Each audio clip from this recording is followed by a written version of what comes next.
आदाब नाज़रीन, दूरदर्शन की जानिब से खुसूसी नशर होने वाले प्रोग्राम कोविड से मुकाबले के लिए योगा की अफादियत में आपका खैर मकदम है। मैं हूं आपकी मेज़बान फराज ऐबी। नाज़रीन, आज के इस खुसूसी प्रोग्राम में हम बात करेंगे योगा की अहमियत की, इसकी अफादियत की और किस तरह ये आपकी जहनी और जिस्मानी नशोनुमा के लिए कारआमद साबित हो सकता है। जैसा कि आप जानते हैं कि योगा इतना अहम हो गया कि हमारे देश के जो प्रधानमंत्री हैं उनकी तजवीज़ पर 2014 में इस दिन को अक़वाम मुत्तहिदा में उनकी तजवीज़ के उन्हीं की तजवीज़ पे इस डे को जो है अडॉप्ट किया गया और 2015 से आज तक लगातार इस दिन को जो है मनाया जाता है एज योगा डे। तो इसी हवाले से हम अपने प्रोग्राम में बातचीत करेंगे और जैसा कि आप जानते हैं कि हमारे प्रोग्राम में कोई ना कोई एक्सपर्ट शामिल होता है जो दिए गए मौजू पर हमसे बातचीत करते हैं और आप तक सारी जानकारी पहुंचाते हैं कोविड रिलेटेड और किस तरह हमें इस वबा से निपटने की जरूरत है। आज प्रोग्राम में हमारे साथ मौजूद रहेंगी डॉक्टर सीमा कपूर जो कि मेडिकल ऑफिसर हैं JLNM हॉस्पिटल श्रीनगर की। मैम, आपका तहे दिल से खैर मकदम है हमारे प्रोग्राम में। जैसा कि हम सब जानते हैं कि योगा जो है गुज़िश्ता कुछ सालों से बहुत ज़्यादा पॉपुलराइज हो रहा है, मशहूर हो रहा है और उसकी अफादियत भी काफ़ी ज़्यादा है। तो आपसे ये जानना चाहेंगे कि नॉर्मल एक्सरसाइजेज जो होते हैं जैसे जिम वगैरह हम करते हैं या घर पे बैठे बैठे जो रूटीन लाइट एक्सरसाइजेज होती है इनमें और योगा में क्या जो है बात मुख्तलिफ है, किस तरह ये डिफरेंट है और योगा किस तरह हमारे लिए फ़ायदेमंद साबित हो सकता है? सबसे पहले तो मैं आपको ये समझाना चाहूंगी कि योगा क्या है। जी। योगा सिर्फ हमारी बॉडी के जिस्म के हिस्सों की एक्सरसाइज नहीं है।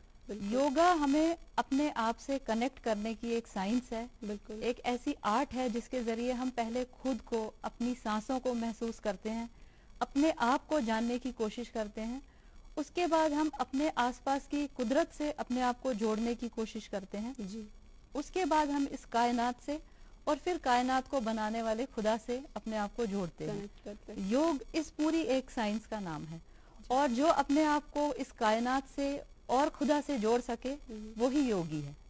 जी। तो योग सिर्फ हमारे फिजिकल बॉडी पे काम नहीं करता है, योग हमारी जहन पे, हमारे माइंड पे, हमारी सोच पे, हमारे अंदर के बॉडी के सारे सिस्टम्स पे, इन सब पे काम करता है। इन सब लेवल्स पे जो हमें फायदा पहुंचाएगा और हमारी बॉडी के पूरे बैलेंस को बनाएगा उसको योग कहते हैं। जी।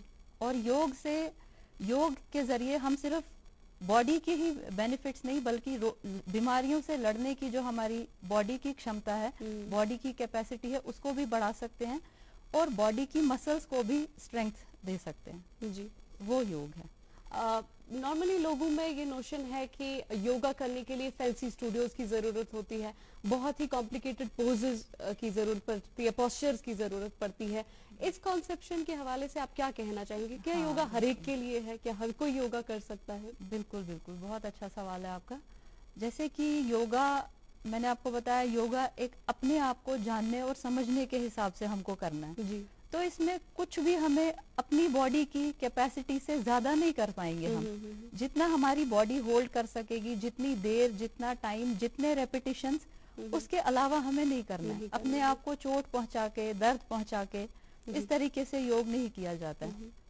इसीलिए ये जिमिंग और एक्सरसाइज बाकी चीजों से ये इसीलिए अलग भी है क्योंकि जैसे अगर आप जिम जाएंगे, सबसे पहले तो आपको घर से निकलना है, बिल्कुल कोई एक टाइम सेट करना है, जिम तक पहुंचना है तो आपको ट्रांसपोर्ट ढूंढना है जो आजकल के इस माहौल में पॉसिबल नहीं हो पा रहा है। तो योगा आप अपने घर बैठे आराम से किसी भी टाइम पे, जो सबसे अच्छा टाइम है आपका सुबह खाली पेट फजर के टाइम पे आप उठ गए, नमाज पढ़ के सुबह आप अपना एक खाली कमरे में योगा आराम से कर सकते हैं। जी। किसी मशीन की जरूरत नहीं है, खाली आपको नीचे एक चटाई या दरी या मैट या कारपेट कुछ भी बिछा के उस पे बैठ के आप योगा कर सकते हैं। जी। देन जैसे आप जिम करते हैं तो जितनी आपकी मसल्स की कैपेसिटी है, मशीन्स उसको और ज्यादा काम करवाती हैं। बिल्कुल। तो उसका असर जो हैवी मशीन्स है या हैवी वेट्स वहां पर हम उठाते हैं, उसका असर हमारे जोड़ों पे, हमारे घुटनों पे, कमर पे बहुत ज्यादा होता है। बिल्कुल। और मैं ऐसे अपने फ्रेंड सर्कल में बहुत लोगों को जानती हूँ कि जिनको जिम करने के बाद किसी को कमर दर्द की शिकायत, किसी को घुटनों में दर्द की शिकायत, क्योंकि यह है कि जिम में तो 5 किलो वो वेट रख के करने के लिए कहा था, लेकिन हमें जल्दी जल्दी वजन कम करना था तो हमने उसको 10 किलो करके दिया। जी। तो उसकी वजह से जोड़ों के ऊपर बहुत बुरा असर पड़ता है, तो वो नहीं करना चाहिए। दूसरी बात यह है कि जिम जो है वो किसी एज स्पेसिफिक ग्रुप को हम करा सकते हैं, यंग एज के लोगों को करा सकते हैं। छोटी एज वालों को या बड़ी एज वालों को हम उनकी मेडिकल प्रॉब्लम्स के हिसाब से एडवाइस नहीं कर सकते। फिर जब आप जिम करते हैं या कोई और विगरस एक्सरसाइजेस करते हैं तो बॉडी में एकदम से कैलोरीज कंज्यूम हो जाती हैं और कैलोरी डेफिसिट बन जाता है बॉडी में जी। उसके बाद बॉडी की जो भूख है वो बहुत ज्यादा बढ़ जाती है and we end up eating more. जितना हम पहले हमें भूख लगती थी अब हमें उससे ज्यादा भूख लगती है, तो हम चाहे हम हेल्दी खाएंगे या क्या खाएंगे मगर हम पहले से ज्यादा खाने लग जाते हैं। लेकिन जब हम योगा करते हैं तो क्योंकि ये हमें संयम करना सिखाता है, ये सेल्फ कंट्रोल सिखाता है हमें, तो हमें अपनी भूख पे भी कंट्रोल आ जाता है, हमें अपनी बॉडी की क्रेविंग्स पे भी कंट्रोल आ जाता है। हो सकता है कि मुझे पहले मीठा बहुत पसंद था लेकिन योग करने के बाद मैंने अपने मीठे की डिजायर पे कंट्रोल करना सीख लिया, या अगर मैं पहले एक फुल कटोरा कुछ मीठे का खाती थी तो अब मैं 2 चम्मच से मुझे सेटिस्फेक्शन हो जाती है। तो योग से ये फर्क आता है क्योंकि योग का असर सिर्फ हमारी बॉडी पे नहीं है जी। मैंने कहा योग का असर हमारी सोच पे भी है, हमारे जहन पे भी है, तो इस वजह से हमारी क्रेविंग्स अंदर से भी काफी कंट्रोल हो जाती है उसकी वजह से। आपने जहन की बात की कि योग की वजह से हमारे जो है जहन पर भी असर होता है, ये इसको भी हेल्दी रखने में कारगर साबित हो सकता है। आपसे ये जानना चाहेंगे क्योंकि कोविड के चलते लॉकडाउन चल रहा है, हालांकि इसमें जो है थोड़ी ईज है, अब मुख्तलिफ इदारे जो है वो प्रॉपर गाइडलाइंस के तहत खुल रहे हैं, लेकिन स्कूल्स कॉलेजेस यूनिवर्सिटीज अभी भी बंद हैं और स्टूडेंट्स जो पूरा तबका है घर पर ही वक्त बिता रहा है, या जो लोग अभी घर पर ही हैं वो बहुत ज़्यादा स्ट्रेसफुल हो रहे हैं, इज़्तिराब में मुब्तला हो रहे हैं। तो योग की बदौलत किस तरह ऐसे लोग जो हैं स्ट्रेस फ्री हो सकते हैं, कौन सी ऐसी बेसिक एक्सरसाइजेज जो हैं वो कर सकते हैं? अगर आप डेमोन्स्ट्रेट भी थोड़ा सा करके दिखा पाएँ कुछ ब्रीथिंग एक्सरसाइज, तो किस तरह से ऐसी एक्सरसाइजेज से हम मेंटल स्ट्रेस से जो है छुटकारा पा सकते हैं? ये सच बात है कि लॉकडाउन और ये कोविड बीमारी और इन सब की वजह से स्कूल बंद, बिजनेस बंद, सोशलाइजिंग बिल्कुल बंद है, हम एक दूसरे से मिल नहीं सकते हैं, बच्चों को कहीं बाहर ले जा नहीं सकते हैं, तो बच्चे भी अंदर बंद हैं, बड़े भी बंद हैं, वो सबके दिलों में एक चिड़चिड़ापन, गुस्सा, एंजाइटी, परेशानी, स्ट्रेस, एक उदासी का माहौल जैसे घरों में फैल गया है जी। तो योग करने से या प्राणायाम करने से, योग में जो सबसे आसान चीज है लेकिन सीख कर करने की चीज है, सही टेक्निक से करने की चीज है, वो प्राणायाम है, जिसकी वजह से सीधे हम जो ऑक्सीजनेटेड ब्लड हमारा बॉडी में पहुंचता है और सर्कुलेट होता है जी, हमारे ब्रेन की तरफ भी और बॉडी के भी अलग अलग हिस्सों की तरफ, उसकी वजह से हमें स्ट्रेस में बहुत मदद मिलती है जी। एक्चुअली देखा गया है कि जब भी हम बहुत ज्यादा स्ट्रेस में या एंजाइटी में होते हैं तो हमारा जो सिंपैथेटिक नर्वस सिस्टम है वो हमारी हार्ट रेट को बढ़ा देता है, हमारी मसल टेंशन को बढ़ा देता है, हमारा रेस्पिरेटरी रेट जो ब्रीदिंग मूवमेंट है हमारा उसको बढ़ा देता है। तो जो हम योग करते हैं, योग की वजह से हमारा पैरासिम्पैथेटिक नर्वस सिस्टम एक्टिवेट हो जाता है, उसकी वजह से ये बैलेंस बनता है। जो हार्ट रेट बढ़ा था वो हार्ट रेट कम पे आ जाता है, जो हमारी पल्स रेट बढ़ गई थी, जो हमारी ये मसल टेंशन बढ़ गई थी, उन मसल्स को सुकून मिलता है, कामनेस आती है उनमें जी, और उनको आराम मिलता है। इसके साथ साथ देखा गया है कि बीपी के मरीजों में दवाई खा के भी इस माहौल की वजह से बीपी बहुत बढ़ रहे हैं, कंट्रोल नहीं हो रहा है, हार्ट प्रॉब्लम्स बढ़ रही हैं, नींद नहीं आ रही है लोगों को, और आगे क्या होगा उसका सोच के बड़ी नेगेटिव फीलिंग्स की अब तो मैं कभी खड़ा ही नहीं हो पाऊंगा, मेरा बिजनेस इतना सफर हो गया, या बच्चे इतनी पीछे हो गए और आगे भी अभी कुछ नजर नहीं आ रहा है, हमें कुछ इन नियर फ्यूचर हम सोच नहीं पा रहे हैं कि कुछ अच्छा जल्दी ही होने वाला है, ये हालात कुछ बदलने वाले हैं। तो इस वजह से बहुत नेगेटिविटी हमारे अंदर आ गई है जी। तो अगर हम सही तरह से योगा, प्राणायाम या कुछ इस तरह मेडिटेशन वगैरह की एक्सरसाइजेस करें तो उसकी वजह से हमारे दिमाग को जो जहनी सुकून मिलता है, उसकी वजह से स्ट्रेस, एंजाइटी, घबराहट, बेकरारी, ऐसी चीजों में बहुत आराम मिलता है जी। और इसके साथ साथ हमें नींद भी आने में मदद मिलती है जी, और बॉडी के बाकी जो मसल्स हैं वो भी रिलैक्स होती हैं। यानी ओवरऑल योग जो है ये हर तरह से हमारे लिए फायदेमंद साबित है, चाहे हम इंसोम्निया के शिकार हैं यानी नींद नहीं आती है, चाहे हमारे मसल्स जो है उनमें स्ट्रेस है या क्रैम्प्स है, एक बेसिक एक्सरसाइज, अगर ब्रीथिंग एक्सरसाइज की, प्राणायाम की आपने बात की, इसकी वजाहत कीजिए। प्राणायाम बहुत से लोग नहीं जानते कि क्या होता है और किस तरह किया जाए। अगर बिगिनर्स के लिए, ऐसे लोगों की जो बिल्कुल नोमोज है योगा में, जिन्हें नहीं मालूम योगा क्या है, उनके लिए ऐसी क्या एक्सरसाइज होगी जिससे वो शुरुआत करें? प्राणायाम बेसिकली हमारे ब्रीदिंग मूवमेंट्स को कंट्रोल करना और उनको जान पाना, उनको महसूस करके जी ब्रीदिंग करना, वही प्राणायाम है। कोई बड़ी रॉकेट साइंस नहीं है प्राणायाम। और इसके बेनिफिट्स हमारे माइंड पे, फिजिकल बॉडी पे, हमारे ये नेजल म्यूकोसा, हमारी लंग्स, इन सब की कैपेसिटी बढ़ाने में प्राणायाम बड़ा हेल्पफुल है। इसके साथ साथ जैसे प्राणायाम का जो सबसे इजी टेक्निक है कपालभाति, जो कोई भी सुबह अपने घर पे खाली पेट कर सकते हैं। आपको सुबह एक किसी खामोश स्पॉट पे, किसी पीसफुल जगह पर बैठना है, जहाँ पे कोई म्यूजिक का या ट्रैफिक का या इस तरह का शोर नहीं हो। हाँ, वहां पर बैठ के आप अपने मन को, ध्यान को एक जगह केंद्रित कीजिए, अपनी ब्रीदिंग पे थोड़ा सा फोकस ध्यान कीजिए। हाँ, अपनी ब्रीदिंग की तरफ फोकस कीजिए और आप सांस नॉर्मल तरीके से अंदर लेनी है और थोड़ा जोर लगा के छोड़नी है, जिससे एब्डोमिनल मसल्स खिंचती हैं जी। एब्डोमिनल मसल्स पे स्ट्रेस आता है। तो ये अगर आप फिलहाल शुरू में आप 20 सेकंड के 2-3 सेट्स कर सकते हैं, धीरे धीरे आप टाइम बढ़ा सकते हैं, क्योंकि योगा मैंने बताया ऐसी चीज है जिसमें आपको अपनी बॉडी की कैपेसिटी के हिसाब से काम करना है। आपको इसको बहुत ज्यादा स्ट्रेस और स्ट्रेन में डाल के, खींच के, जबरदस्ती इस तरह नहीं करना है। तो आप इसको करें सुबह थोड़ी देर, आधा घंटा कपालभाति प्राणायाम जो सबसे इजी है वो करें। इसके अलावा जो अनुलोम विलोम है, उसमें भी आपको ये टेक्निक सिखाई जाती है। प्लस जैसे आपको सांस अंदर लेना है, इनहेल करना है, रोकना है, फिर बाहर निकालना है। जी। तो इस तरह के 3-4 प्राणायाम के जो मेन है वो आप सीख सकते हैं किसी भी वेबसाइट से, और ये प्रैक्टिस कीजिए। इसकी वजह से एक तो आप नोटिस करेंगे प्राणायाम जब आप करेंगे, सबसे पहले तो आपका माइंड बहुत रिलैक्स हो जाएगा रेगुलर प्राणायाम करने से। फिर उसके बाद आपको अपनी, क्योंकि प्राणायाम में एब्डोमिनल मसल्स के ऊपर बहुत स्ट्रेस आता है, तो आप नोटिस करेंगे कि आपको बॉडी में से जो फोक, जिसको बोलते हैं फोक निकल, ब्लोटेडनेस कम हो जाती है, पेट हल्का हो जाता है, पेट की शेप अच्छी हो जाती है। प्लस जो आपके ये जो भी टॉन्सिल्स की, एडिनॉइड्स की बच्चों को परेशानियां होती हैं, स्नोरिंग होती है बड़ों में जो खराटे नींद में लेते हैं, इस तरह की प्रॉब्लम्स भी दूर हो जाती हैं। जिनको ये पुरानी खांसी वगैरह, एलर्जिक जुकाम होते हैं, वो ठीक हो जाते हैं इसके साथ।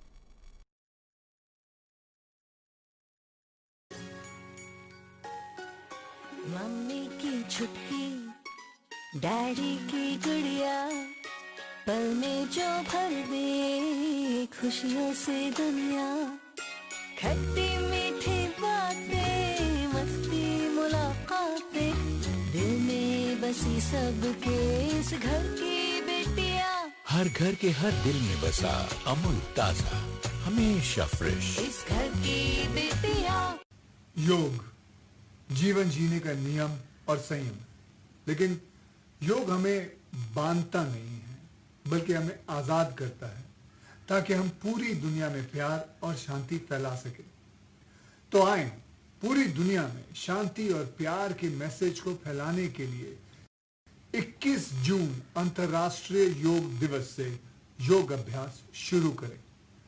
योग करें, स्वस्थ रहें और खुश रहें।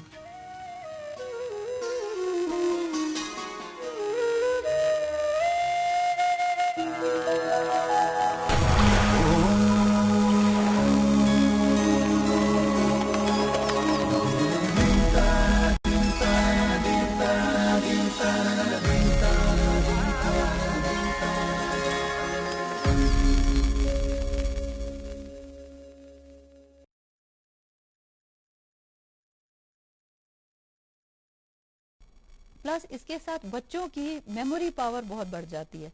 अगर बच्चों को प्राणायाम करना सिखाएंगे तो बच्चों में जो कंसंट्रेशन, आजकल अक्सर हम लोग कहते हैं कि फोकस नहीं है, इसका कंसंट्रेशन नहीं है, भूल जाते हैं याद करके, तो वो चीजों को हेल्प करने में, उनको भी बढ़ाने में ये काफी मददगार साबित होता है। इसके साथ साथ जो लोग रेगुलर प्राणायाम करते हैं वो नोटिस करेंगे कि उसकी वजह से फेस में ग्लो आता है, क्योंकि फेस की तरफ आपकी ब्लड सप्लाई बढ़ जाती है, तो फेस में भी ग्लो आता है।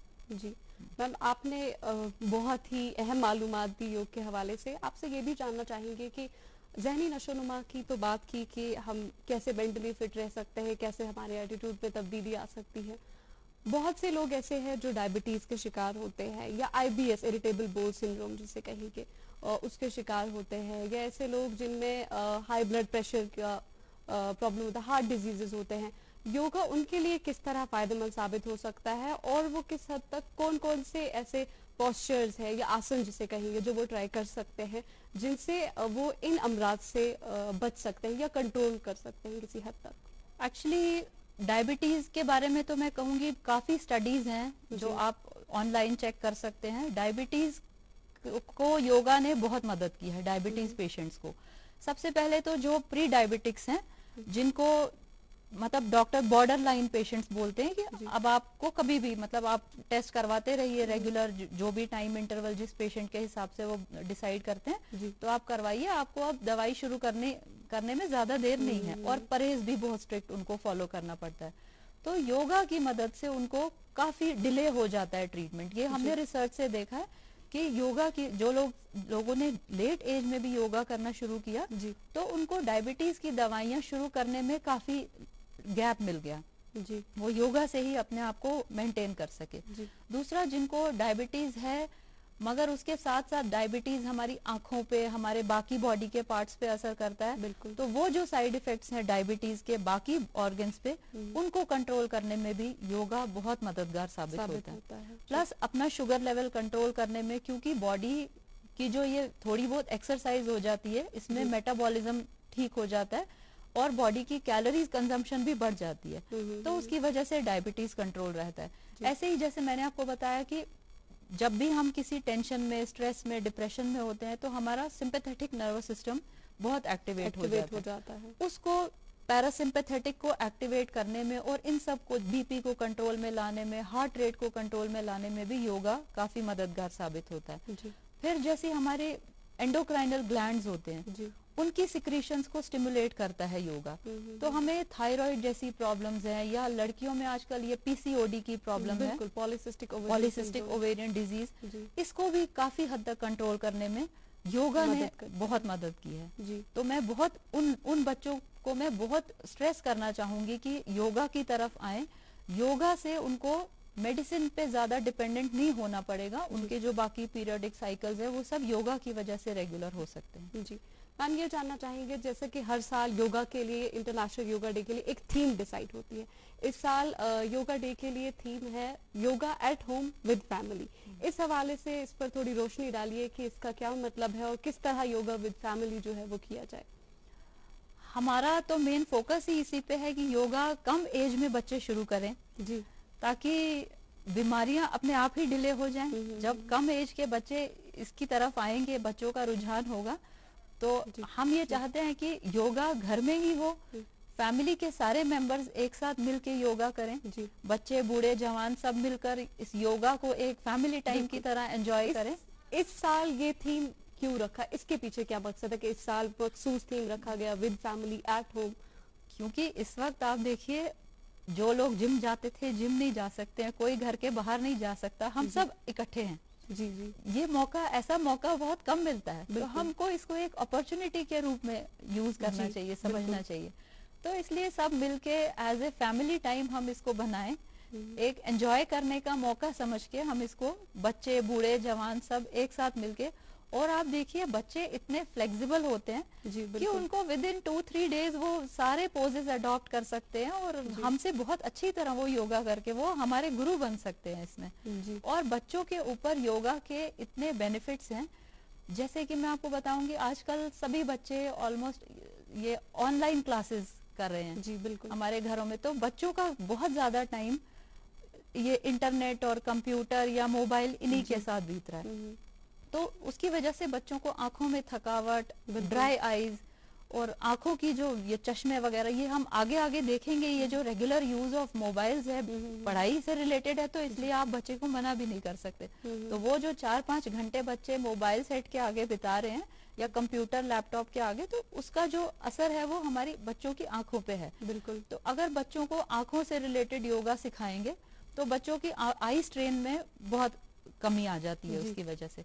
फिर बच्चों में जैसे अक्सर ये जुकाम, खांसी, टॉन्सिल्स, तो उसकी नाक बंद, छींकें, ऐसी बीमारियों में बच्चों को बहुत मददगार साबित होता है। जो ब्रीदिंग एक्सरसाइजेस बच्चों को अगर प्राणायाम सिखाएंगे खुली हवा में, तो उससे बच्चों को, या जो हमारे स्पेसिफिक आसनास होते हैं जो जिनको हम सूक्ष्म व्यायाम बोलते हैं, जो एक एक बॉडी के पार्ट के लिए हैं, जो आंखों की ताकत बढ़ाने के लिए, नाक की ब्रीदिंग पावर्स बढ़ाने के लिए, गले के लिए, तो इस तरह की एक्सरसाइजेस बच्चों को सिखा के हम उनको इन प्रॉब्लम से डील करने में मदद कर सकते हैं। जी। फिर इसके साथ साथ जैसे बच्चों में डाइजेस्टिव प्रॉब्लम्स हैं, बिल्कुल वो हेल्प, उसमें भी बड़ी मदद होती है। अगर बच्चे रेगुलर योगा करें तो उनको कभी भी कोई डाइजेस्टिव प्रॉब्लम्स नहीं होती। फिर साथ साथ में बच्चों की मेमोरी बढ़ जाती है, कंसंट्रेशन बढ़ जाती है, फोकस बढ़ जाती है, बच्चों की याद करने की पावर ठीक रहती है। और साथ में इसकी वजह से आप देखिए बच्चों का टाइम रेगुलेट कितना अच्छा हो जाएगा सोने और जागने का। जब आप सब सुबह 7 बजे का टाइम फिक्स करेंगे कि हम सब मिलके, तो वो बच्चे एक वो पार्टी टाइम की तरह उसको उसकी वेट कर रहे होते हैं के साथ कि हम सब कब मिलके ये सब कब मिलके हम लोग ये योगा करेंगे, एक एक्सरसाइज सेशन होगा हमारा, तो बच्चे उसको बहुत एंजॉय करते हैं। जी बिल्कुल।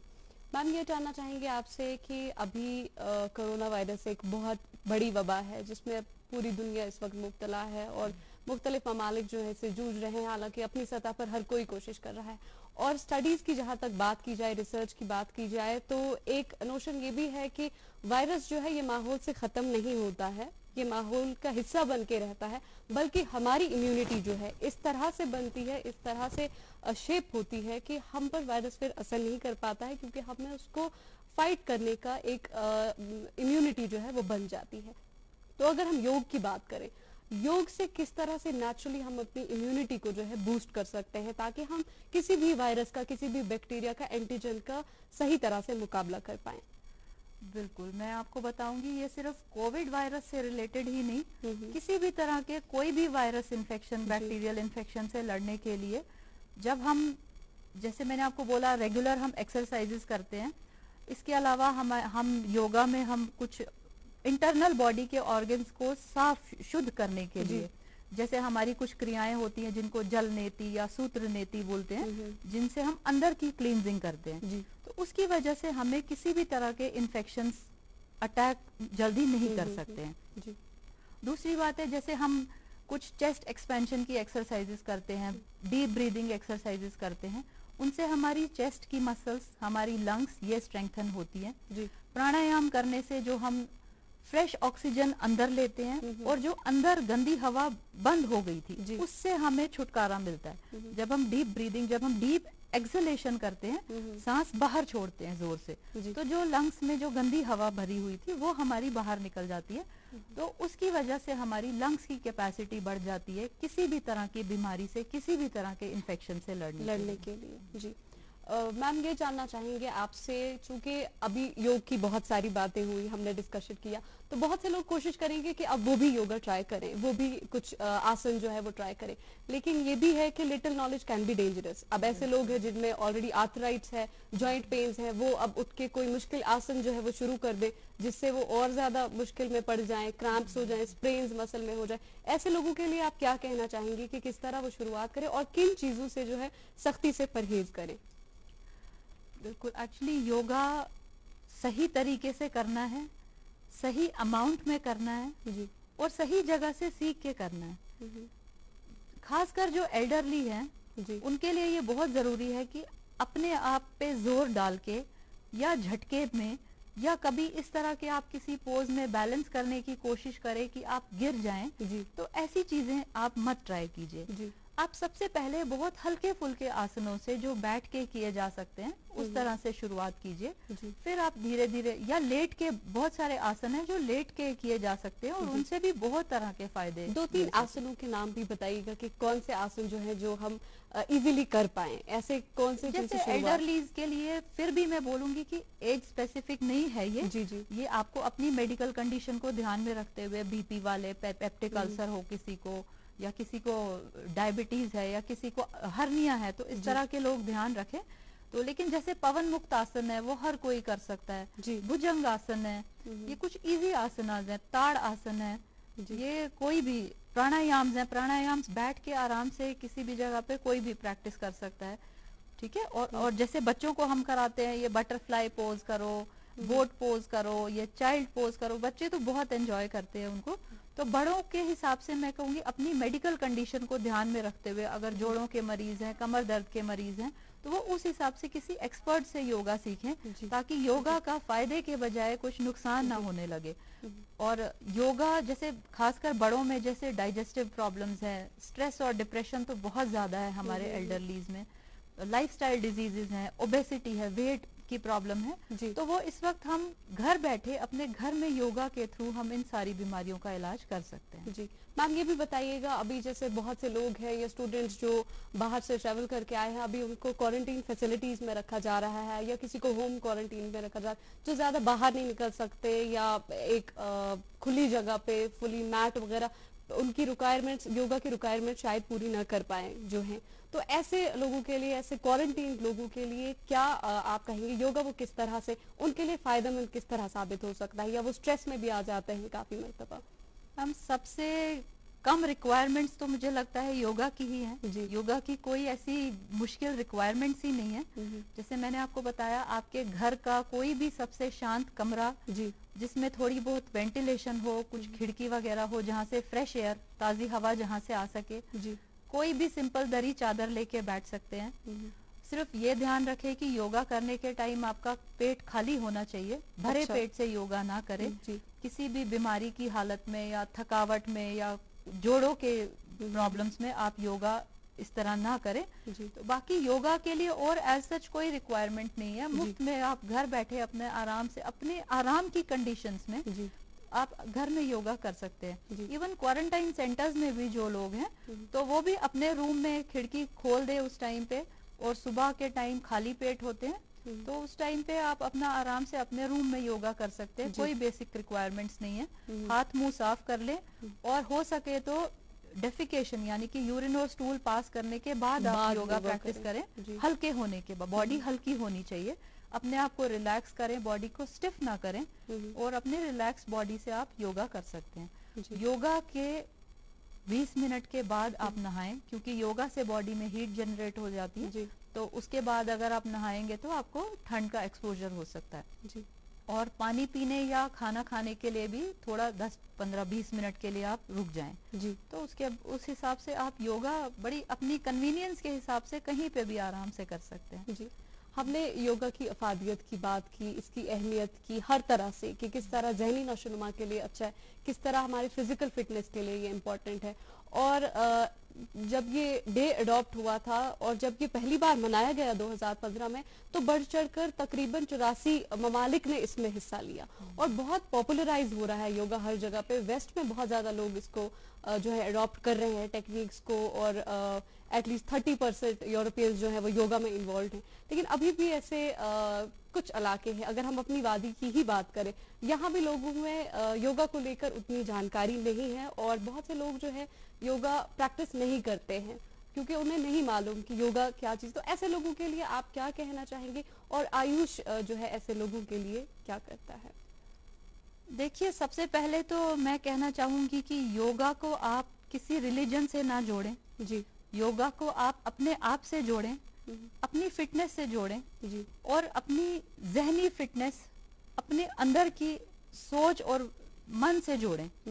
योगा किसी भी रिलीजन का हिस्सा नहीं है। अगर ऐसा होता तो हमारे इस दुनिया के इतने सारे मुल्क क्यों इसकी तरफ अपना झुकाव शो करते? बिल्कुल। तो योगा, दूसरी बात यह है कि यहाँ कश्मीर में हमारे पास कोई ज्यादा ट्रेनिंग सेंटर्स नहीं है जी, कोई ट्रेनिंग इंस्टीट्यूट्स नहीं है। अभी गवर्नमेंट लेवल पे भी हमारे पास कोई योगा इंस्ट्रक्टर्स, कोई ट्रेंड योगा इंस्ट्रक्टर्स नहीं है जी। उस वजह से ये सिस्टम थोड़ा हमारी वादी में पीछे रह गया है। बिल्कुल। तो हम अपनी तरफ से पूरी कोशिश करेंगे कि लोगों को ये फैसिलिटी ज्यादा से ज्यादा मिल सके जी, और लोग इस चीज का फायदा उठा सके जी। तो अभी इस कोविड के टाइम में तो हम यही कह सकते हैं कि आप थोड़ा ऑनलाइन साइट्स पे जाइए, जो ऑथेंटिक इंस्टीट्यूट्स हैं, जो गवर्नमेंट रिकॉग्नाइज्ड इंस्टीट्यूट्स हैं, जैसे दिल्ली में है ये Morarji Desai national institute of yoga. You know it's only a drill, and yet you train like it is the real thing. Because one day, at a second's notice, it will be. One day, you'll come together as an invincible team. And every second you save will be a life saved. The Indian Air Force is looking for an exceptional team. A team that is truly a cut above. Join the Indian Air Force to be a cut above. और उसके अलावा और भी 2-4 हैं। Lala Lajpat Rai institute of yoga है। तो इस तरह के इंस्टीट्यूट्स की हेल्प से, या जैसे बाबा रामदेव का जो पतंजलि इंस्टीट्यूट है वो भी बहुत अच्छे तरीके से उनकी वेबसाइट से योगा सीख सकते हैं। ठीक है, मंत्र उच्चारण है हमें खुदा से जोड़ने के लिए, वो आप अपने, वो किसी भी रिलीजन के हिसाब से किया जा सकता है। जैन अपने मजहब के हिसाब से करें, मुस्लिम्स अपने मजहब के हिसाब से करें, बुद्ध अपने मजहब के हिसाब से करें, लेकिन बाकी जो इसका असली जो मकसद है वो हम सब के लिए एक है। तो इसलिए इसको कोई भी प्रैक्टिस कर सकता है। आखिर पर मैम आपसे ये जानना चाहेंगे कि प्रेग्नेंट लेडीज जो होती हैं या हमला खवातीन, उनके लिए भी नॉर्मली उनको तजवीज़ दी जाती है कि तलकीन की जाती है कि आप लाइट एक्सरसाइजेस किया करें, तो क्या वो भी योगा जो है प्रैक्टिस कर सकती हैं, वो भी योगा से फ़ायदा उठा सकती हैं? बिल्कुल बिल्कुल, नॉर्मल प्रेग्नेंट लेडीज को हल्की फुल्की ब्रीदिंग एक्सरसाइजेस, हल्की वॉक, ये सब कुछ एडवाइजेबल होता है।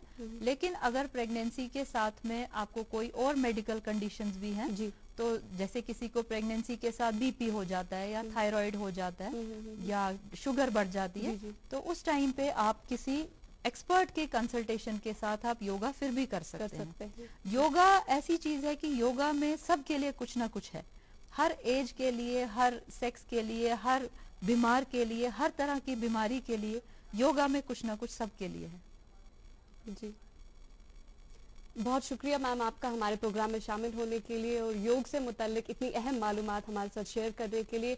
उम्मीद करते हैं कि हमारी वादी में भी योगा इंस्ट्रक्टर्स, योगा इंस्टीट्यूट जो है वो बनेंगे और लोग इससे फ़ायदा उठा सकेंगे। नाज़रीन, आपसे भी गुजारिश है कि योगा की अफादियत के सिलसिले में हमने बात तो कर ली, लेकिन आप भी कोशिश कीजिए कि योगा को प्रैक्टिस कीजिए, क्योंकि ये आपकी जहनी, आपकी जिस्मानी नशोनुमा के लिए, ओवरऑल डेवलपमेंट के लिए बहुत ज़रूरी है। इन्हीं बातों के साथ हम आपसे इजाज़त लेते हैं। खुदा हाफ़िज़।